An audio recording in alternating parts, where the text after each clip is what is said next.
apa kabar pemirsa? Senang sekali saya Rina Arum bisa berjumpa dengan Anda tentunya dalam program podcast Gebuk Geber UKM Naik Kelas, legalitas produk menjadi solusi UKM naik kelas. Dan tentunya Rina selalu mengingatkan untuk Anda jangan sampai lupa selalu menggunakan masker dalam kegiatan apapun. Baik, dan untuk saat ini ya tentunya sudah hadir beberapa narasumber di mana nanti saya akan ngobrol-ngobrol dengan beliau-beliau yang sangat luar biasa. Saya akan langsung sapa saja. Yang pertama yaitu Bapak Eko Trianto selaku Kepala Seksi Produksi UMKM. Apa kabar? Baik, Mbak Rina. Sehat, Bapak. Selalu. Semangat ya? Semangat. Bahagia? Nah, selalu. Selalu. Baik, dan selanjutnya saya akan menyapa terlebih dahulu yaitu Bapak Dr. Anda Sudarto selaku anggota Komisi B DPRD DIY. Apa kabar Bapak? Sehat. Semangat. Semangat, bahagia. Selalu tertawa ya Pak ya. Akhirnya berjumpa kembali kita Bapak. Dan selanjutnya saya juga akan menyapa yaitu Mas Dedi Romero. Kalau ini biasa dipanggil dengan Mas Dero. Apa kabar? Waalaikumsalam. Sehat, alhamdulillah. Mbak Rina gimana? Alhamdulillah sehat juga. Semangat ya? Semangat. Harus dong. Harus sesuai dengan bajunya Mas Dero ya, merah-merah ya kan, menunjukkan semangat yang luar biasa. Iya. Baik, dan tentunya seperti kita ketahui pemirsa bahwa tentunya untuk pangan yang memenuhi syarat aman, bergizi dan juga higienis, salah satunya adalah memiliki izin edar pangan olahan. Dan salah satu izin edar yang harus terpenuhi oleh pelaku usaha khususnya UMKM adalah izin edar pangan olahan yaitu sertifikat produk pangan industri rumah tangga. Dan lalu apa itu SPPIRT dan bagaimana mengaplikasikannya? Apakah memang sudah menjadi sebuah solusi apalagi sekarang di masa pandemik seperti ini? Langsung saja saya akan bertanya dengan Bapak Eko terlebih dahulu. Ya. Bapak, ini kan saya mendengar jika ada sertifikat pangan industri rumah tangga. Nah, ini mungkin Bapak bisa dijelaskan, Pak. Apa itu? Oh ya. Memang saat ini kan sebenarnya undang-undang itu harus dilaksanakan. Iya. Sesuai dengan Undang-Undang Nomor 18 Tahun 2012 tentang pangan. Setiap pangan olahan itu kan harus mendapatkan izin edar. Yang namanya salah satunya adalah sertifikat produk pangan industri rumah tangga. Iya. Nah, itu jadi semua produk olahan itu nantinya harus memiliki izin tersebut. Nah, izin tersebut sebagai pengakuan dari negara dalam hal ini pemerintah kepada pelaku usaha itu atas produk yang dihasilkannya itu sudah layak, Mbak. Layak diedarkan, dikonsumsi oleh seluruh masyarakat. Iya. Nah, jadi ini makanya harus dan wajib diperoleh atau didapat semua pelaku usaha, khususnya pelaku usaha olahan pangan. Nah, ini karena juga bukan aturan pemerintah atau pribadi, tapi ini adalah aturan undang-undang yang harus dijalankan. Makanya dari itu secara harafiah memang SPPIRT itu adalah sertifikat produk pangan industri rumah tangga. Itu adalah salah satu izin edarnya. Sebenarnya masih banyak izin edar yang lainnya. Tapi saat ini kami sampaikan yang terpenting itu adalah hal itu. Iya.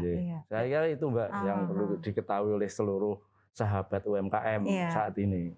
Dan untuk produk pangan olahannya ini apa aja nih Pak? Nah, sesuai dengan aturan tadi Undang-Undang Nomor 18 Tahun 2012 dan Perka Kepala Badan Pengelolaan Obat dan Makanan, Pengawasan Obat dan Makanan, itu adalah semua produk olahan. Karena kan sesuai dengan undang-undang itu kan pangan itu ada 4 Mbak kriterianya. Yaitu pangan ini namanya pangan segar, kemudian pangan olahan siap saji. Nah, jadi siap saji itu nanti hanya siap disajikan, didahar, dimakan, terus selesai kan udah. Yang ketiga adalah pangan olahan. Nah, pangan olahan. Kemudian yang ketiga adalah bahan tambahan pangan. Ada 4 kriteria itu. Nah, yang utama di sini adalah pangan olahan tadi, ya. Nah, itu kan pangan olahan itu biasanya kadaluarsonya itu kan lebih dari 7 hari. Iya. Nah, jadi dia tidak langsung dimakan. Kalau yang langsung dimakan sih nggak masalah. Iya benar. Ya kan? Nah, tapi yang ini ada siap sajinya ini, apa namanya, ada kadaluarsonya, ada daya simpannya, itu perlu campur tangan pemerintah untuk memastikan bahwa makanan itu memang benar-benar layak, sudah tersimpan lama tapi masih layak untuk dimakan. Iya. Makanya dikeluarkanlah izin oleh pemerintah dalam hari ini sertifikat produk pangan industri rumah tangga. Jadi intinya itu kuncinya itu semua produk pangan olahan yang kadaluarsonya itu lebih dari 7 hari, Iya. itu wajib Mbak hukumnya. Oh, berarti yang lebih dari 7 hari Iya, itu wajib ya? mempunyai izin edar. Yang paling sederhana adalah PIRT. Kemudian kalau yang lainnya memang ada produk yang sebelum 7 hari daya simpannya itu aja, tapi itu lain lagi nanti izinnya. Iya. Nah, kita yang utama karena sekarang itu kan produk makanan dari teman-teman sahabat UMKM itu kebanyakan kan yang kadaluarsanya lebih dari 7 hari. Iya, benar sekali. Nah, makanya ini memang di dinas dalam hal ini Dinas Koperasi dan UKM sangat berkomitmen untuk membantu teman-teman sahabat UMKM ini untuk segera mengurus atau paling tidak menyelesaikan perizinan sertifikat produk pangan industri rumah tangga ini. Ya, saya kira itu yang perlu diketahui semuanya. Iya. Ya. Dan apalagi terlebih Yogyakarta ya selalu Ya, menjadi tempat tujuan wisata dan tujuan sekarang wisata. banyak sekali teman-teman atau sahabat UMKM ini kan selalu memberikan inovasi baru untuk Betul. oleh-oleh seperti itu ya Pak ya. Yang perlu digarisbawahi lagi Mbak, bahwa sertifikat atau izin edar ini hanya berlaku untuk satu produk. Oh, satu produk saja? Iya, jadi ini izin produk Mbak namanya, bukan izin usaha. Sehingga setiap pelaku usaha atau sahabat-sahabat UMKM itu jika memiliki lebih dari satu produk, dan kadaluarsanya lebih dari 7 hari tadi, itu juga harus memiliki per produk. Ada 10 ya harus mengajukan izin 10 PIRT. Tidak boleh kemudian dipakai satu buat bareng-bareng semuanya. gitu olahan Karena gitu. sekali lagi ini izin produk, bukan izin pelaku usaha itu.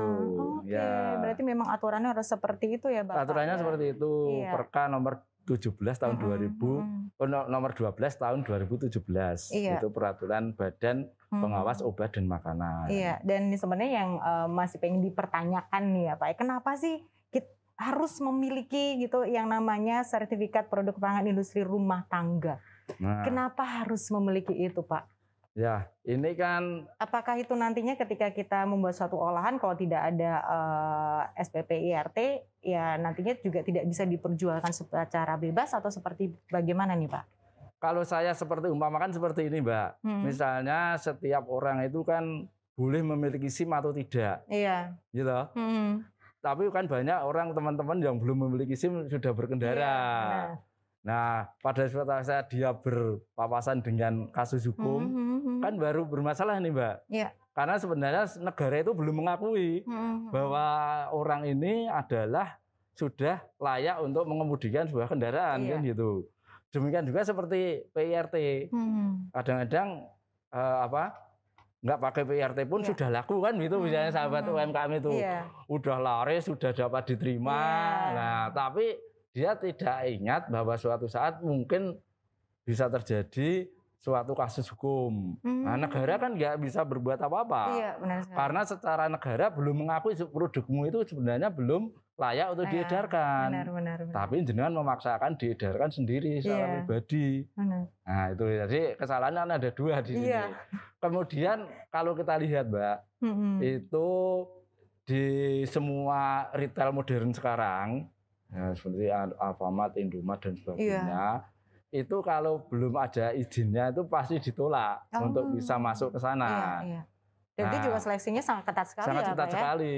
Makanya semua sahabat UMKM itu kami berharap, kami sarankan untuk ya menyempatkan waktulah berusaha untuk mengurus ini, ya berusaha untuk mendapatkan sertifikat produk pangan industri rumah tangga. Itu sebenarnya nggak sulit Mbak nanti. Oh, tidak sulit. Nah ini Tidak bagaimana sulit. nih Pak untuk kita bisa mendapatkan surat izinnya itu?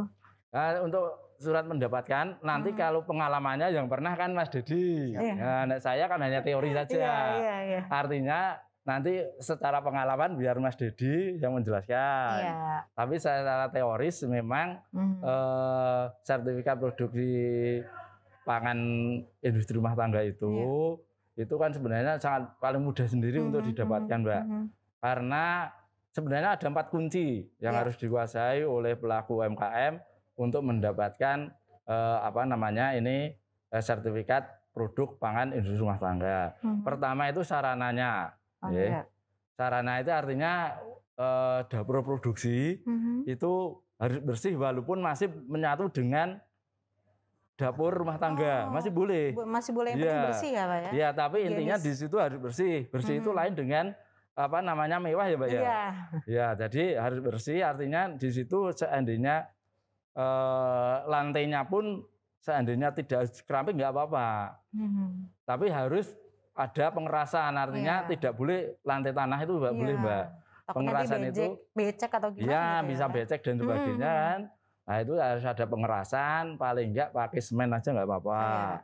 Semen itu bisa, yang penting kan bahwa bersih atau tidaknya kan bisa dilihat kalau sudah pengerasan itu. Tapi kalau tanah itu kan belum dilihat. Terus nanti sarananya di situ juga harus sudah bersih. Paling enggak kalau bisa ada wastafel dapur itu, Mbak. Oh ya. Ya, ada ya wastafel dapur itu kan selain untuk mencuci bahan yang akan diolah, di situ juga nanti bisa mencuci tangan dan sebagainya. Jadi dalam keadaan bersih lah.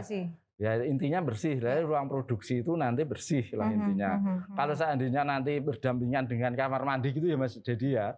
Itu juga harus ada sekatnya, artinya tidak langsung berhadapan-hadapan pintunya itu loh, Mbak. Pintu produksi tidak harus berhadapan-hadapan. Cuman itu aja yang sarana produksi yang penting bisa menyatu dengan dapur rumah tangga. Kemudian yang tidak kalah pentingnya, kunci yang kedua adalah produksi. Tadi saya sudah mengatakan bahwa ini izin produk. Jadi harus memastikan dulu bahwa produk-produk ini nanti sebagai image kita, sebagai brand kita. Udah mantap dulu, jangan sampai nanti sudah izinnya turun ganti lagi kan nggak bisa dipakai, harus ngurus lagi kan. Makanya dimantapkan dulu produk apa yang akan benar-benar diyakini oleh pelaku usaha ini, sahabat-sahabat UMKM untuk diuruskan SPP IRT-nya. Kemudian yang ketiga, kunci yang ketiga itu adalah pemiliknya atau chefnya langsung itu harus mempunyai sertifikat, Mbak. Oh, harus memiliki sertifikat? Iya, wajib. Namanya adalah sertifikat penyuluhan keamanan pangan. Nah, kalau dia itu belum, karena itu salah satu syarat, salah satu syarat penting yang harus dimiliki, itu juga tidak sulit, Pak, untuk mendapatkannya, Mbak. Gimana itu? Itu nanti cukup datang ke Dinas Kesehatan Kabupaten Kota terdekat. Itu nanti di sana sudah ada pendaftaran, secara online bisa, secara manual bisa. Nah, nanti menunggu adanya istilahnya BINTEK, bimbingan teknis tentang penyuluhan keamanan pangan. Kalau kita sudah melaksanakan ya Pak Darto ya. Ya di sini sebenarnya sudah melaksanakan, saat ini juga baru berjalan, yaitu fasilitasi dari kita, tapi kita kerjasama dengan Bapak DPR, DPRD, itu untuk memfasilitasi adanya bimbingan teknis ini. Nah, diharapkan nanti semua sahabat-sahabat UMKM itu mendapatkan yang namanya sertifikat penyuluhan keamanan pangan. Nah di situ itu nanti ada pretest, ada postesnya, Mbak. Oh, ada tesnya juga ya ternyata. Iya. Baru jadi, tahu saya loh Pak ini ya. Ya makanya. Kalau tidak bertemu dengan Bapak saya nggak tahu ini ternyata harus ada pretest, ada postesnya, dan minimal nilai itu sudah standar nasional itu minimal 60 Mbak nilainya. Minimal 60. Iya, kalau di bawah 60 itu nanti mengulang lagi. Remedi ya Pak ya. Iya. Tapi alhamdulillah Mbak, rata-rata memang pelaksanaan yang kita jalankan sampai saat ini, rata-rata teman-teman sahabat UMKM itu nilainya di atas 7 semua, Mbak. Oh, luar biasa. Pretesnya mungkin jelek tapi post-testnya itu bagus. Artinya apa? Berarti di situ dia memperhatikan. Iya. Nah, istilah wong Jawa kuwi nggatekke apa yang diajarkan. Iya. Benar. Nah, Dan itu berapa hari itu Pak untuk rata-rata itu sebesar 16 JPL Mbak. Kalau jam pelajaran ya, itu rata-rata 2 hari. 2 hari. Iya, rata-rata 2 hari. Karena kalau sehari nanti sampai malam kan malah nggak masuk. Makanya rata-rata 2 hari. Dan nanti sebelum mulai ada pretest, setelah atau akan selesai itu ada post-test langsung bisa dilihat karena post-testnya juga online sekarang itu. Online. Iya, begitu ngisi, disubmit, dikirim, langsung keluar nilainya. Lulus atau tidak bisa ketahuan. Iya. Nah, itu. Nah, setelah ini kan syarat keempat ini Mbak. Saya singkat saja ya karena waktunya terbatas. Terus syarat yang selanjutnya memang ada komitmen Mbak. Ada komitmen dari teman-teman sahabat UMKM. Iya. Karena kan ada sesuatu yang harus dipenuhi selain syarat administrasi tadi. Iya. Nanti juga minimal ada uji air, Mbak. Uji lab air. Iya, karena ini yang sangat vital. Hampir semua kabupaten kota di DIY mensyaratkan uji air itu karena memang air itu kan sarana utama. Iya. Selain untuk produksi, dia itu juga untuk kelengkapan sarana produksi, mencuci bahan, mencuci tangan, mencuci peralatan dan sebagainya. Makanya itu harus dipastikan bahwa air yang digunakan oleh sahabat-sahabat kita UMKM itu benar-benar bebas dari limbah dan limbah yang hidup itu, Mbak. Nah, itu bakteri-bakteri dan sebagainya. Sehingga makanya dipastikan bahwa teman-teman sahabat UMKM yang sudah mendapatkan sertifikat produk pangan industri rumah tangga itu secara otomatis sudah pastilah bahwa produknya itu sudah aman. Iya, benar sekali.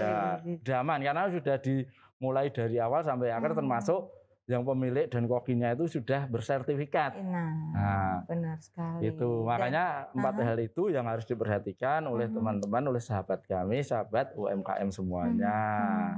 Berarti nanti kalau peninjauan untuk sarana dan segala macamnya itu terjun langsung dong ya Pak ya untuk kita mengetahui. Betul, nanti yang berikutnya setelah syarat-syarat itu terpenuhi dari Dinas Kesehatan Kabupaten Kota itu akan mengaudit Mbak, meninjau. Ya, dia melihat sarana produksinya termasuk tempat-tempatnya sampai dia berusaha melihat alur produksinya. Nah, dilihat semuanya untuk memastikan bahwa apa yang disampaikan pada saat dia mengajukan persyaratan izin ini itu sudah memenuhi syarat semuanya.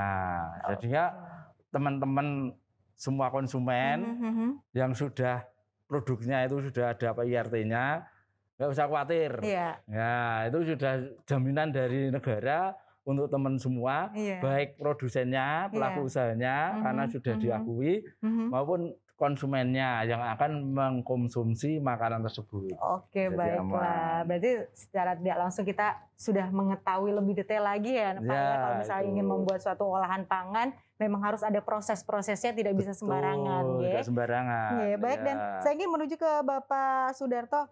Bapak, sejauh mana nih Pak upaya Bapak selaku anggota DPRD DIY ini ya untuk mendorong kebijakan yang berpihak pada UMKM khususnya pelaku UMKM untuk produk makanan Pak?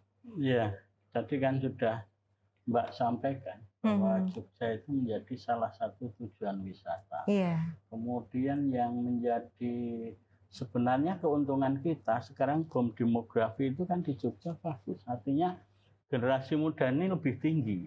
Nah, disitulah yang kita dorong. Kebetulan di UMKM mereka juga senang gitu loh.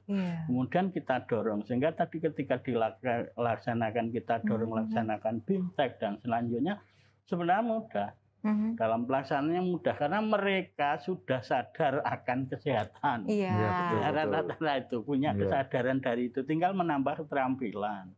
Kemudian masuknya PRT itu kan salah satunya kualitas, Mbak. Jaminan mutu kepada konsumen. Di samping itu sehingga ada kepercayaan pasar, harapan saya dari produksi juga akan meningkat. Prinsip-prinsipnya adalah di situ. Sehingga ini kita dorong, termasuk kita fasilitasi berbagai hal. Bahkan kemarin ketika sudah masuk itu pun kita dorong kalau memang dia nanti mau model GoFood misalnya, ya kan kita punya free ongkir. Kita sosialisasikan sekalian itu. Karena apa? Ledakan yang ada di Jogja ini ketika ini nanti dibuka, tinggi sekali. Itu sudah kita prediksi. Dan pasar yang rame, kalau sekarang kita mau jujur aja, kita lihat yang naik Wonosari, yang ke Kulon Progo, itu anak muda semua. Dan itu yang kita fasilitasi. Dan yang jual kopi, jualan makanan kecil itu anak muda semua. Sehingga menurut saya ini yang dikembangkan di PRT itu salah satu yang tadi sampaikan, kalau yang memang sebagai oleh-oleh, artinya bahwa di situ ada jaminan sampai jangka waktu tertentu, bahwa itu masih enak, masih sehat, dan selanjutnya sebagai oleh-oleh, itulah yang harus kita jaga. Sehingga harapan saya bahwa itu nanti menjadi ciri khas Yogyakarta. Karena gini, kalau di Jogja itu kan yang mangan margi, itu kan masih kelompok gudeg, kelompok ini kan jelas. Nah ini kan yang kita dorong adalah kelompok kreatif ini, Pak. Sehingga semua adalah anak-anak muda. Makanya kemarin udahlah Pak, sama Bu Siwi juga Bu Kepala, udahlah kita dorong fasilitasnya apa. Bahkan hari ini dengan Bu Siwi sampaikan, kalau misalnya anak muda UMKM ada ekspor, kita bantu ongkir. Mumpung, mumpung bandara kita udah bagus, daripada kita lewat Bali. Nah inilah harapan saya bagi teman-teman yang generasi muda, Anda jangan takutlah. Mari kita gerakan itu. Kalau kemarin karena yang di Jogja kerajinan berat, artinya sehingga ekspornya harus baik lewat Semarang. Ini masih ada kerajinan-kerajinan yang lain, bentuk-bentuk yang lain. Bahkan kemarin kalau Kulon Progo cobalah teh putih ditawarkan di Jepang. Kalau memang nanti laku kita ekspor lewat bandara, nanti kita bantu. Loh, artinya komitmen kami di Dewan kerjasama dengan teman-teman eksekutif sejauh itu, Mbak. Sehingga harapan saya ada muncul kreativitas baru, karena kita semua berpikir tidak hanya pada bagaimana memproduksi, lebih penting juga bagaimana kita juga ikut memasarkan, sehingga real kesejahteraan itu ada. Bahkan kalau nggak ada pandemi kemarin udahlah mau pemasaran, paket-paket pasar, pemasaran seperti apa, mari kita bicara. Di samping mumpung lah sekarang ini lain dengan dulu. Kalau dulu usaha kan modalnya mesti besar. Harus cari tanah pinggir jalan yang harganya mahal. Dan selanjutnya. Sekarang cuma juga di rumahnya sendiri selama ditata yang baik, yang bersih, sehat, udahlah go. Sekarang kan seperti itu. Nah, sehingga kita dari pemerintah ini tinggal apa toh butuhe kan pasaran ini fungsi kontrol, fungsi kepercayaan. Nah, kepercayaan salah satu PRT ini udahlah kepercayaan Pak dilonceng aja ini dengan ini. Kemudian pemasaran udahlah kalau memang belum mau kita bantu. Sejauh itu SDM udahlah kita pelatihan. Sebenarnya kan sejauh itu. Sehingga saya hanya sampaikan pada teman-teman yang muda, ayolah kita berkreatif. Tetapi bahwa kita ini punya karep, gitu loh. Jangan arep. Kalau arep itu hanya bantuan toh. Kita itu punya karep untuk mengembangkan. Kita bantu. Dan saya termasuk beliau kira harus njaluk duit. Nek warga Jogja sejahtera, mampu melayani semua tamu, kita ikut senang. Sebenarnya kan prinsipnya itu. Itulah roh-roh yang ada di kami, bekerja dengan teman-teman eksekutif. Harapan saya nanti kita akan terjadi lompatan ekonomi lah di Jogja ini, karena kita mampu melayani banyak hal, termasuk bahwa menjadi salah satu tujuan wisata hari ini Jogja, maka ayolah kita layani semua pihak yang nanti datang. Iya. Saya kira itu Mbak. Iya, supportnya sangat luar biasa sekali dari anggota Dewan. Tentunya saat ini sudah mulai apa-apa online ya Pak ya. Iya, pastinya nanti untuk sahabat UMKM yang memang tidak terjangkau dengan sinyal atau segala macam, nanti bisalah sama Bapak sekalian. Pak, ini sinyalnya agak susah nih Pak di sini. Gitu. Penjualan saya banyak nih Pak secara online seperti itu ya. Dan saya ingin menuju ke Mas Dero. Mas Dero, ini kan sebagai praktisi gitu ya. Bagaimana nih pengalaman Mas Dero sendiri menjalankan usaha di tengah pandemi COVID-19 nih Mas? Apakah malah justru semakin semakin laris ya cetar? Oke Mbak Rena, yang pasti memang 2 tahun terakhir ini teman-teman UMKM ada di suatu fase harus prihatin terlebih dahulu.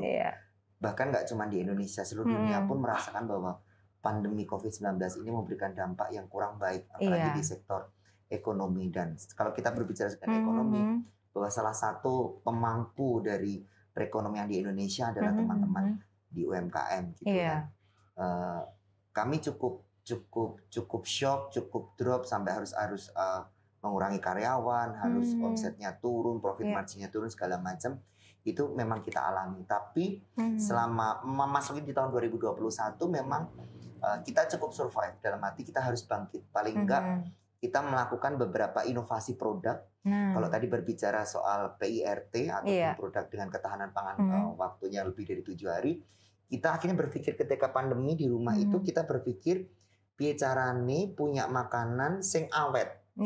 Jadi kalau biasanya kalau sebelum pandemi itu kan kita makan ya udah punya duit makan ke restoran, dine-in habis berapa ratus ribu atau berapa juta enough gitu. Tapi setelah pandemi masyarakat kan harus berpikir makan nggak cuma for today gitu kan, besok harus makan apa, lusa makan apa. Nah kita sebagai para pelaku industri kuliner itu berpikir wah berarti kita harus bisa mencari solusi dari apa permasalahan dari masyarakat.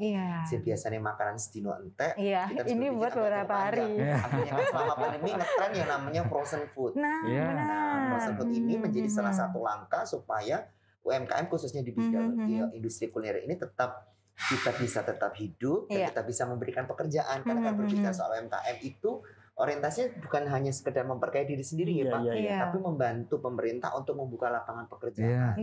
Gitu. Nah akhirnya buat banyak sekali, ada dimsum, ada bakso, ada berbagai macam jenis olahan makanan. Bahkan rendang pun udah frozen. Betul sekali yang dikemas supaya itu nggak cuma habis sekali masak, tapi bisa beberapa kali. Termasuk pun kita juga harus berpikir soal nilai kandungan gizi yang ada di dalamnya. Seperti yang disampaikan oleh Bapak Kasih Produksi tadi, bahwa makanan itu walaupun disimpan dalam kurun waktu tertentu, itu ya tetap sehat. Jadi bukan kategorinya junk food. Gitu. Artinya tetap membuat dimsum mungkin dengan bahan baku ya sayuran seperti bayam, wortel dan lain sebagainya. Jamur. Di awal tahun 2021 atau mungkin di pertengahan di akhir 2020 sempat diskusi juga dengan Bapak Eko, Pak, ini gimana supaya kami ini mendapatkan kepercayaan masyarakat. Dalam arti gini, jangan sampai orang sekedar beli itu kan murah, enak, tapi itu tadi surat tanda menjualnya, kalau surat izin menjualnya ini, karena itu tantangan buat kita. Apalagi setelah pandemi ini kita punya PR besar, yaitu terkait dengan digitalisasi UMKM.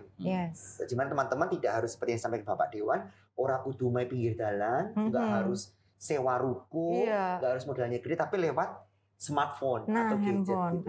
Nah, salah satunya untuk mendapatkan atensi bagus dari masyarakat adalah kita harus mempunyai namanya SPP IRT, itu sertifikat pengolahan pangan industri rumah tangga, kayak gitu, produksi rumah tangga.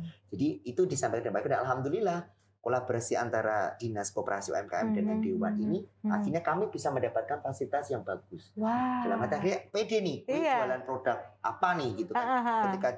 Ketika pertama kali dikenakan customer, malah justru Pak rasanya sama harganya poin kesekian Kak. Kita mencari bahwa savingnya dulu si surat izin nih. Produkku sudah punya PIRT. Jadi kita memberikan edukasi kepada masyarakat yang makanannya sehat. Jadi sudah didaftarkan, kan jangan sampai karena enak tapi nggak punya izin kan jadi berbahaya juga untuk anggota keluarga kita. Dan alhamdulillah lewat anggota DPRD dengan Dinas Koperasi UMKM kami bisa terfasilitasi begitu Mbak Rena. Oke, baiklah. Nah, ini yang nanti saya ingin tanyakan juga nih sama Mas Dero tentang bagaimana sih tanggapannya tentang beberapa teman-teman yang mungkin produknya belum mendapatkan sertifikat seperti itu ya. Jadi pemirsa jangan kemana-mana, nanti kita akan kembali lagi setelah yang satu ini. Jogja adalah salah satu wilayah yang merasakan dampak pandemi COVID-19 selama beberapa bulan terakhir. Ekonomi lumpuh, sektor pariwisata tertekan, pusat keramaian menjadi sepi, kebijakan social distancing yang diterapkan juga berdampak terhadap tertekannya transaksi ekonomi secara konvensional, sehingga diperlukan terobosan melalui transaksi online. Pemerintah daerah memfasilitasi kebutuhan transaksi online dengan mengembangkan fitur Market Hub dalam sistem aplikasi Sibakul Jogja. Sibakul Jogja memfasilitasi pemasaran produk-produk UMKM Mitra Sibakul yang terdampak COVID-19 dengan ketentuan produknya aman, higienis, dan prosesnya sudah memenuhi penerapan protokol kesehatan untuk penanganan COVID-19. Bahkan, UMKM juga dilatih untuk melakukan transaksi secara cashless atau non-tunai. Untuk pengirimannya kepada konsumen, pemerintah daerah memberikan bantuan free ongkir atau bebas ongkos kirim atas produk UMKM yang terbeli dengan dilakukan oleh jasa ojek online. Proses pengantarannya pun dipastikan memenuhi standar yang aman, nyaman, dan memenuhi standar kesehatan. Kedepannya, UMKM harus dapat meninggalkan pola transaksi konvensional. Ini adalah perubahan yang menandai pola hubungan transaksi ekonomi secara baru demi keberlangsungan tatanan kehidupan baru yang lebih baik. Mari kita bantu pelaku UMKM di Jogja untuk dapat terus bertahan, melewati, dan bangkit dalam menghadapi pandemi COVID-19 ini. Baik, kembali lagi di podcast Gebuk Geber UKM Naik Kelas, legalitas produk menjadi solusi UKM naik kelas. Dan tadi saya sudah ngobrol-ngobrol di segmen pertama dengan narasumber kita di hari ini ya tentunya, dan masih tertahan di Mas Dero nih. Mas Dero, tadi saya sempat bertanya tentang bagaimana nih menurut pendapat Mas Dero nih tentang teman-teman UMKM yang mungkin belum mendapatkan legalitas produk-produknya ini. Oke, memang akhirnya implementasi di lapangan kita lihat setelah pandemi memang banyak sekali kalau kami di pelaku usahanya memang ada peningkatan signifikan untuk para pelaku UMKM karena ada beberapa orang yang harus jobless atau kehilangan pekerjaan, kemudian sekolah yang akhirnya mereka hampir 2 tahun tidak mendapatkan output yang baik, kemudian mereka bingung harus melakukan apa. Nah, untuk tetap hidup mereka akhirnya berjualan apapun itu. Akhirnya yang ada di masyarakat adalah jualan yang penting dari duit, dapat duit bisa makan final, tapi mereka tidak berpikir bahwa semua itu ada rule-nya. Terkait dengan disampaikan oleh Bapak Eko bahwa mengantisipasi hal-hal yang tidak diinginkan. Itu kenapa beberapa produk kuliner ketika masuk ke pasar modern memang harus mempunyai PIRT. Karena apa? Mengantisipasi hal yang tidak diinginkan itu di-backup oleh pemerintah. Seperti itu. Tapi yang akhirnya memang yang luar biasa sekali dari DPRD DIY dan Dinas Koperasi UMKM ini adalah melakukan sosialisasinya memang cukup tepat. Jadi beliau-beliau ini berkolaborasi dengan organisasi kewirausahaan di mana di situ mempunyai database para pelaku usaha yang kompeten dengan bidangnya, khususnya adalah di entrepreneur atau kewirausahaan. Ada Kadin, ada IWAPI, ada HIPMI dan lain sebagainya. Mengingat bahwa organisasi itu adalah organisasi kader, di mana di tingkat kabupaten ada, di tingkat provinsi ada, di tingkat nasional juga ada. Jadi jumlahnya semakin hari semakin meningkat. Nah, itu yang dimanfaatkan oleh Pak Eko berkolaborasi dengan saya, kebetulan kami dari HIPMI, Himpunan Pengusaha Muda Indonesia, untuk menyampaikan kepada kader kami. Ketika kader kami bisa terfasilitasi dengan bagus oleh Dewan ataupun dengan dinas, akhirnya ngajak komunitas yang lain. Untuk tular kering. Ngopo toko konsepmu bagus, padahal nyon sewu bahasa nih, pangananmu luwih enak gunaku loh Bang, ini punya. Ada something-nya, jadi ada sesuatu yang nilai value-nya jadi bertambah gitu ya. Itu yang akhirnya kami dari organisasi atau lembaga punya tugas juga untuk mengedukasi para UMKM supaya produknya ini legal. Dalam arti legal didaftarkan mungkin dalam bentuk NIP, kemudian kalau jualan makanan dalam bentuk PIRT, dan akhirnya Bapak yang disampaikan oleh Bapak Dewan tepat sekali, memang kita ada pengembangan. Nek wis duwe produknya AP, izinnya juga ada. Kok tetap nggak bisa jualan karena apa? Akhirnya kan ada kegiatan yang berhubungan dengan pengembangan UMKM. Oh ternyata ada kaitannya dengan mungkin tidak bisa memaksimalkan digital UMKM, nggak tahu TikTok, anak yang begitu. Itu kenceng banget ya. Konten kreator di YouTube seperti yang kita lakukan hari ini kan salah satu hal yang memang punya strategi khusus supaya produknya yang sudah oke, legalitasnya udah oke, bisa dijual ke masyarakat. Oke, dan sampai sekarang nih Mas Diro mungkin ada cara khusus gitu bagaimana cara untuk mensosialisasikan kepada teman-teman pengusaha yang lain tentang sertifikat untuk produk pangan industri rumah tangga? Yang pasti kalau saya pribadi gini Mbak, jadi kayak menjadi penyambung antara yang di bawah pelaku UMKM dengan yang di atas, baik pemegang kebijaksanaan seperti DPRD DIY atau mungkin dari dinas UMKM. Jadi ada komunikasi dua arah. Yang dibutuhkan masyarakat apa sih? Yang bisa difasilitasi pemerintah apa sih? Yang sudah masuk program apa sih? Apa yang bisa melakukan dari program keberlanjutan seperti apa gitu. Yang jelas semua lapisan masyarakat memang kita memberikan edukasi tanpa terkecuali, baik yang sudah punya usaha ataupun yang mau. Karena di Yogyakarta terkait dengan bonus demografi tadi, anak-anak mudanya banyak sekali. Itu kita bahkan lewat Dinas Koperasi dan UMKM itu memberikan edukasinya sejak usia dini. Anak-anak SMK dengan produknya dengan SMK bisa, atau teman-teman SMA ketika mereka lulus, mereka udah tahu apa manfaat legalitas usaha, apa manfaat PIRT. Jadi mereka siap tempur dilawan dengan para senior-senior pasarnya jauh lebih luas gitu. Tapi kami menjadikan itu bukan suatu kompetisi bisnis. Yang ada kita bergandengan tangan, sing wis difasilitasi oleh pemerintah daerah DIY itu jangan sampai untuk memperkaya diri mereka sendiri. Tapi gandeng sing baru tukul-tukul ini tadi, startup ini kan. Dan ternyata responnya luar biasa sekali. Tapi pernah mengalami kesusahan nggak Mas? Gitu. Apalagi ada teman-teman yang masih baru awal gitu kan. Nah, itu pentingnya kenapa kami harus menggandeng Pak Darto. Kalau ngurus PIRT, kalau boleh jujur, itu kan sebenarnya kan memang aturan ya Pak. Ketika mengadakan BIMTEK, itu kan kudu ngenteni kuotanya berapa puluh orang dulu. Harus daftar ngantri, harus nunggu berapa bulan, nanti lab air juga harus ke puskesmas kayak gitu. Itu rondok rempong. Nah, ketika kita bisa bersinergi dengan Dewan, dengan Dinas Koperasi dan UMKM, kita difasilitasi dalam bentuk BIMTEK. Yo, sapa iki sing dorong duwe PIRT? Lek do daftar nang Dinas Koperasi yang mencarikan anggarannya Pak Darto. Nah, jadi cepat Mbak. Bisa sampai lebih dari 3 bulan loh itu. Karena yang ngeluarin PIRT ini bukan Pak Eko, bukan Pak Darto, tapi lembaga namanya Dinas Kesehatan. Baik dari kabupaten atau kota, walaupun levelnya kabupaten ataupun kota. Kuin untuk mendapatkan yang daftar dewe suwi. Akhirnya saya matur sama Pak Eko, kemudian difasilitasi Pak Darto. Pak iki mesake karena nek genepi 20 kesuwen. Itu padahal iki selak pengen dijual gitu ke masyarakat kayak gitu. Jadi tantangan terbesar justru ya itu tadi. Mungkin mohon maaf terkait teknisnya.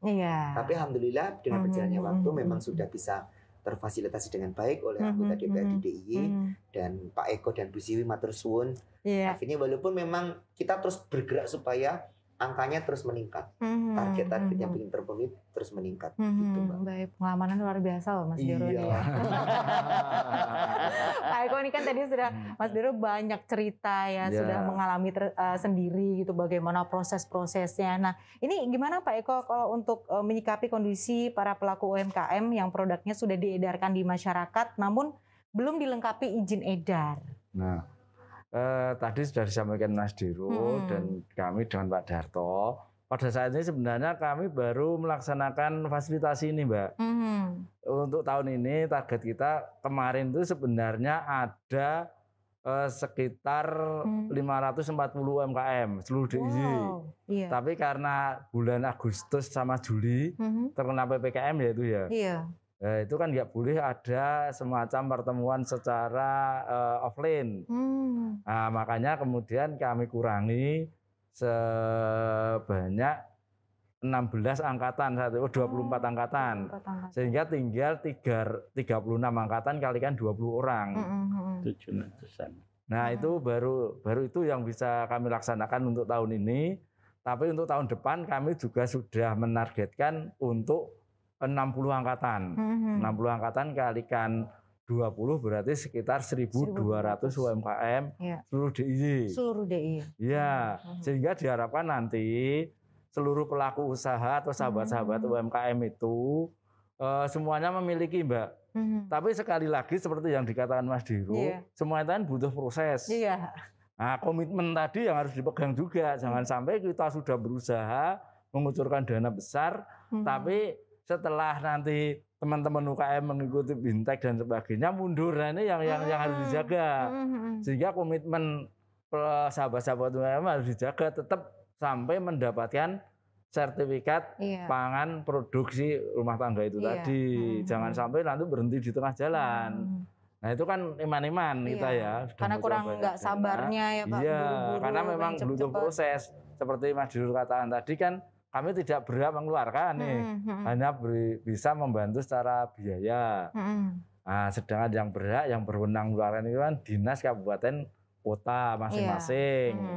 Nah, itu makanya kami harapkan nanti juga teman-teman yang sekarang sudah mendapatkan fasilitasi untuk tetap berkomitmen, kami bantu untuk tetap mendapatkan sertifikat PIRT. Iya. Nah, sedangkan untuk meningkatkan omset dan juga untuk pengembangan UMKM sendiri nih gimana nih Pak? Nah, setelah teman-teman sahabat UMKM itu mendapatkan izin, kami kan mempunyai program lagi nih Mbak. Oh, ada program lagi. Iya, program lagi untuk memasarkan produk-produk teman-teman. Pertama kita mengikat kerjasama dengan retailer modern seperti Progo, Rame, Alfamart, Indomaret, Alfamidi dan sebagainya. Nah, itu kita undang. Terus kemudian siapa teman-teman sahabat UMKM yang ingin memasarkan produknya, karena kan secara legal sudah diakui nih, sudah ada PIRT-nya, kan meningkat kan.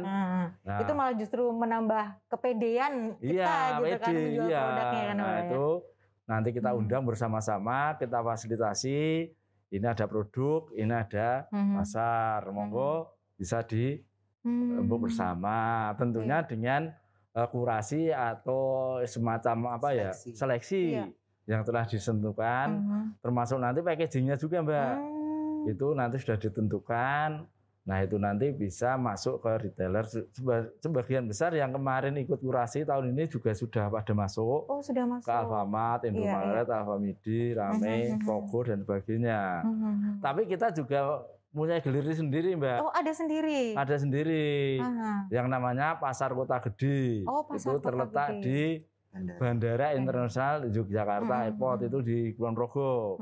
Nah, itu kan milik Pemda DIY ya Pak Darto ya. Nah, yang itu dikhususkan untuk semua sahabat UMKM yang produknya bisa dipasarkan di sana. Tentunya dengan kurasi tadi. Dan yang syarat utama kurasi, produknya sudah harus memiliki izin PIRT. Itu salah satu yang wajib tidak boleh ditinggalkan. Walaupun produknya bagus, packagingnya bagus, enak apapun ya. Gitu. Tapi kalau belum punya PIRT, tetap nggak bisa masuk. Nah, itu ya Mbak ya. Nah, dan nanti Pak Darto moga-moga juga sukses Pak ini untuk tahun-tahun berikutnya. Kita tetap melakukan tadi yang dinyatakan pemasaran secara online Mbak. Terus kita melakukan pembinaan, bimbingan terus itu. Dan yang terakhir kemarin kita melakukan onboarding. Onboarding itu adalah suatu pelatihan untuk masuk ke pengadaan pemerintah. Sibila itu yang mungkin Bapak dengar. Jadi diharapkan nanti semua pengadaan pemerintah itu menggunakan produk dari UMKM. Misalnya ada rapat, snacknya dari UMKM. Ada misalnya ada tamu dari luar daerah, butuh kunjungan. Iya, butuh. Ya itu juga dari UMKM. Diharapkan seperti itu semuanya. Sehingga berarti kita ini benar-benar dipantau dari awal ya Pak ya, sampai pemasaran ya? Betul, ya. Jangan sampai kita kemudian mengeluarkan ini, sudah melakukan izin, tapi kita biarkan saja. Kita kolaborasi lah Mbak, antara yang izin legalitas sama pemasarannya dan nanti lebih banyak lagi. Oke, baiklah. Nah, Bapak Sudarto nih Pak, apa nih yang Bapak mungkin sudah lakukan ya Pak ya untuk benar-benar mensupport teman-teman atau sahabat UMKM dalam menjalankan usahanya seperti itu, apa aja? Iya, banyak hal tadi yang kami sampaikan. Memang kita akan mengkaji dari nol potensi, kemudian sampai pada pasar, kemudian sampai pada nanti kita juga pengen pemetaan. Kalau itu sudah terselesaikan, maka baik itu sampai produk sampai pada pemasarannya akan tidak ada kendala. Karena kan kadang-kadang orang lepas di sini, karena gini, konsep produksi itu kan bisa pendekatan pada alat produksi, pada sumber-sumber produksi, tetapi juga bisa pendekatan pada pasar. Nah ini kan yang nanti akan kita kaji secara bersama dengan teman-teman dinas maupun perdagangan, termasuk perekonomian. Biar ini nanti floatingnya jelas.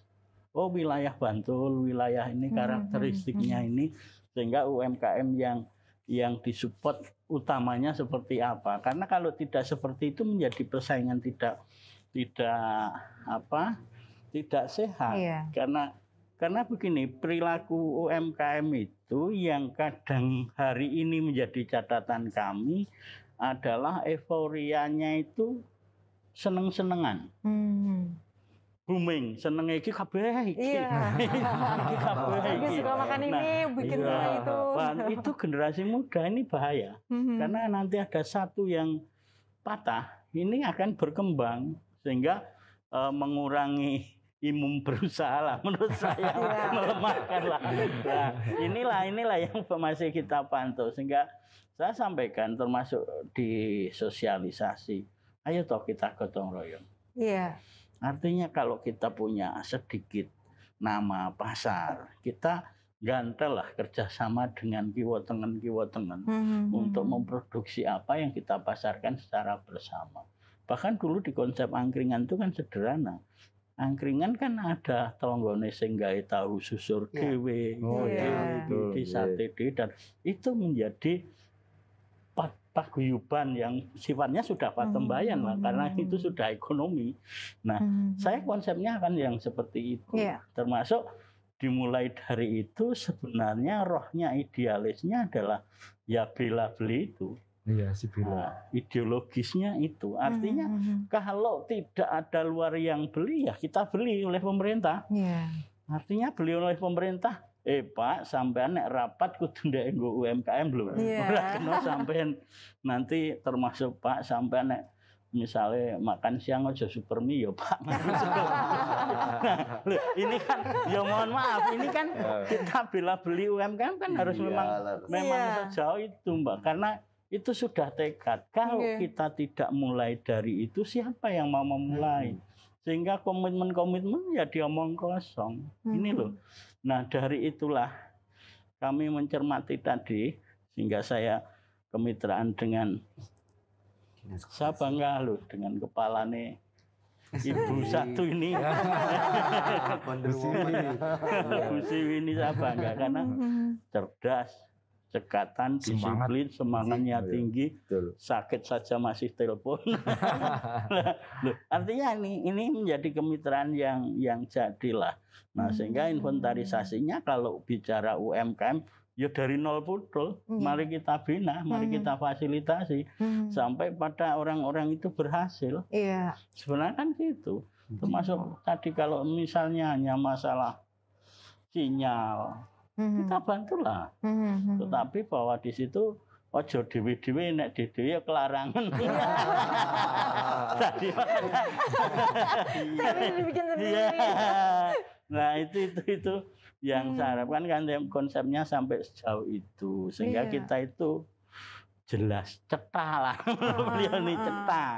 Arahnya sudah cetak karena mereka juga berkomitmen. Kita itu senang, Mbak. Karena kita di dewan ini kan kita hanya mengatur uang rakyat. Harapan saya kembali pada rakyat. Semua menikmati rakyat. Fasilitas itu kan arahnya ke sana. Jadi secara umum sebenarnya tantangan dengan dinas wis to piye karepe rakyat. Ayo ning tenanan lho. Bahasa saya kan hanya seperti itu. Karena saya punya anak cucu gini-gini. Nah, hari ini kan yang kadang-kadang mohon maaf ini Pak, kita juga punya tantangan. Karena setiap zaman itu akan membawa sejarahnya sendiri-sendiri. Betul. Nah, hari ini ketika kita pushkan kepada mereka UMKM jenis ini, ya aku yang jaluk tulung kelompok gudeg rasa meri lah. Karena itu pasarnya sendiri-sendiri, gitu loh. Pasarnya sendiri-sendiri. Kita pembinaannya kan hanya pembinaan biasa. Sementara ini kita push karena ini sebagian dari anak-anak muda yang kreatif dan pasarnya adalah pasar sendiri. Ini sudah menurut saya kan ini yang kita arahkan untuk memfasilitasi tamu yang kita maksud itu arahnya ke sana. Sehingga sekali lagi bahwa kami berkomitmen kok semua anggota dewan itu pada rencana-rencana, kemudian ya tadi terima kasih dibantulah, saya juga selalu tekankan pada dinas, datamu mana, database-mu mana, kelemahannya di mana, masalahnya apa, itu di daerah mana, itu kapan. Semua hingga pada Bapeda juga saya sampaikan, ayo toh perencanaan ini kita matangkan. Kalau itu nggak matang, data kita nggak kuat, mubadir, saya bilang gitu. Nah inilah yang menjadi tekad-tekad kita, termasuk tadi kita tuntas, sudahlah bicara UMKM sampai pada pelatihan, sampai pada perizinan bahasa kami. Itu kita selesaikan. Saya kira itu Mbak. Iya baik, terima kasih Bapak. Nah Mas Diro, ini mungkin ada yang disampaikan kepada sahabat UMKM nih ya, untuk mereka yang mungkin saat ini memang sedang memiliki suatu usaha tapi belum memiliki SPP IRT. Mohon silahkan. Oke, yang paling penting untuk SPP IRT ini adalah jadi tadi seperti yang disampaikan oleh Bapak Eko bahwa ini adalah menjadi salah satu senjata kita untuk kita bisa kepercayaan kepercayaan diri kita untuk menjual produk kita, karena di luar sana terkait dengan ekonomi juga banyak sekali produk-produk dari negara lain yang udah mulai ke Indonesia. Jadi yang dimaksud kenapa kita harus punya PIRT ini adalah sebagai salah satu bentuk tameng kita ya orang-orang Indonesia atau mungkin masyarakat di Yogyakarta supaya produk-produk luar itu jangan sampai nanti malah justru menjajah kita. Dengan kita punya legalitas, dengan kita pede untuk menjualnya, itu menjadi sesuatu yang sangat penting. Kemudian yang kedua juga di era digitalisasi seperti saat ini pun tidak selamanya produk dijual secara konvensional. Orang mau di US, orang mau di Eropa, orang mau di Hong Kong. Kalau kita pengen naik kelas, kalau kita pengen menjual pasarnya nggak cuma sekedar lokal, ya kita harus mempunyai suatu legalitas yang itu ada payung hukumnya dari pemerintah. Ketika kita punya orderan misalnya keripik nangka, kita bisa jual ke Hong Kong atau mungkin ke Eropa misalnya. Orang-orang Asia akan berpikir legalitasnya seperti apa. Ketika kita cuma sekedar industri rumah tangga B aja tanpa suatu legalitas yang sudah difasilitasi oleh Pemda DIY atau dari DPRD akan muspro. Nah itu kalau itu tadi kita tidak mempunyai legalitas tersebut, jangan sampai produk-produk itu justru malah nanti keripik nangkanya dapatnya di Thailand atau mungkin justru dari Malaysia yang kita punya fasilitas yang bagus tapi produknya katanya dari Sumatera. Ini menjadi suatu PR kita bersama terkait dengan era digitalisasi UMKM, karena pasarnya nggak cuma orang Bantul, nggak cuma DIY, nggak cuma orang Pulau Jawa, nggak cuma Indonesia, tapi bisa go internasional. Benar sekali. Apalagi yang disampaikan oleh Bapak sekalian tadi bahwa kita punya tuh bandara yang keren, kita bisa ekspor langsung, nggak harus ke Semarang, nggak usah ke Bali. Jadi yang buat sahabat UMKM yang di rumah wajib untuk memiliki PIRT. Nanti kalau seandainya bingung bisa datang ke Dinas Koperasi UMKM yang ada di HOS Cakraminoto ya Pak. Nanti Pak Eko yang teknisnya kalau pengen duwe PIRT piye carane sama Pak Eko aja. Karena jangan sampai ketika kita memiliki produk yang spesial memang dari Indonesia, bagus spesial, tahu-tahu malah diakui dari negara lain. Sering kayak gitu baru kitanya yang bingung gitu ya. Nanti yang disalin siapa, Dewan sama dinasnya. Sudah banyak yang kita lakukan, jadi nggak ada ruginya, apalagi gratis kan Pak Eko. Tanpa biaya ya. Pungli apa-apa gitu nggak ada. Udah gratis, kita mendapatkan penyuluhan ya Pak ya. Betul, Oke, baiklah. Dan selanjutnya Pak Eko, monggo silakan. Ada yang mungkin disampaikan kepada sahabat UMKM untuk yang mungkin belum memiliki untuk PIRT, Pak? Oh ya, sahabat UMKM semuanya, bagi teman-teman yang sudah memiliki produk yang diyakini menurut teman-teman atau sahabat UMKM baik, tapi belum memiliki legalitas dari negara atau pemerintah, monggo tindak aja ke Dinas Koperasi dan UKM DIY. Alamannya Jalan Hos Cokro Aminoto nomor 162 Yogyakarta. Nanti kita bisa berdiskusi bersama karena udah banyak teman-teman UKM Mbak yang sering datang ke sini, bahkan hampir setiap hari kami lalu berdiskusi, menerima teman-teman semuanya dari berbagai masalah. Tapi saya menyarankan, saya bukan ahlinya, ya bukan yang tapi kita berdiskusi lah istilahnya. Karena kami banyak pengalaman dari teman-teman, mungkin itu bisa kita sharingkan dengan teman yang lain. Seperti itu. Jadi kami sarankan tetap harus komitmen mengurus legalitas produk. Iya. Gitu aja. Kalau sudah komitmen harus konsisten, itu yang paling penting ya. Dan Bapak Sudarto, monggo Pak, ada yang disampaikan untuk sahabat UMKM? Ya, saya hanya berharap begini, kita bersama-sama membangun negara ini secara bersama-sama. Kita harus selalu bekerja bersama-sama. Jangan kerja sama yang satu kerja, yang satu itu akan terjadi hanya packing yang tadi disampaikan. Kan kelemahan kita kan kadang-kadang produk kita kan produknya sini, packingnya Singapura. Ini kan menjadi. Nah, sebenarnya PIRT itu menjadi salah satu basic penyadaran bahwa kita mampu. Tinggal sekarang kita mau tidak. Nah, dari itulah harapan saya, ayo toh masyarakat Jogja kita ya secara bekerja keras bersama-sama untuk menjadi tuan rumah pariwisata yang baik. Nanti kita fasilitasi dayoh-dayoh kita ini dengan baik. Insya Allah kita akan membawa kemakmuran lah. Sehingga jejak saya adalah situ. Sehingga sahabat UMKM kalau ada sesuatu kami terbuka kok. Di Dewan juga terbuka, di Dinas terbuka. Apa sih selama itu kepentingan untuk masyarakat juga dan Jogja adalah kita gali. Karena potensi kita tinggi sekali. Iya, betul. Saya kira itu. Baik, terima kasih. Dan tentunya waktu kita sudah habis untuk ngobrol-ngobrol serunya. Gak kerasa ya. Baik, terima kasih kepada Bapak Eko, Bapak Sudarto. Mas Dir, terima kasih banyak. Nanti kapan-kapan kita ngobrol lagi ya.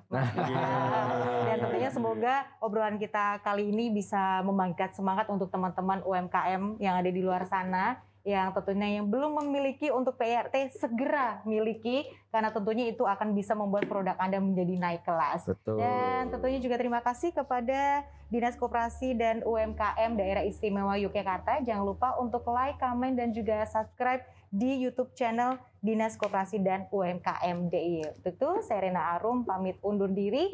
Jangan lupa untuk selalu memakai masker dalam kegiatan apapun. Wassalamualaikum warahmatullahi wabarakatuh dan sampai jumpa.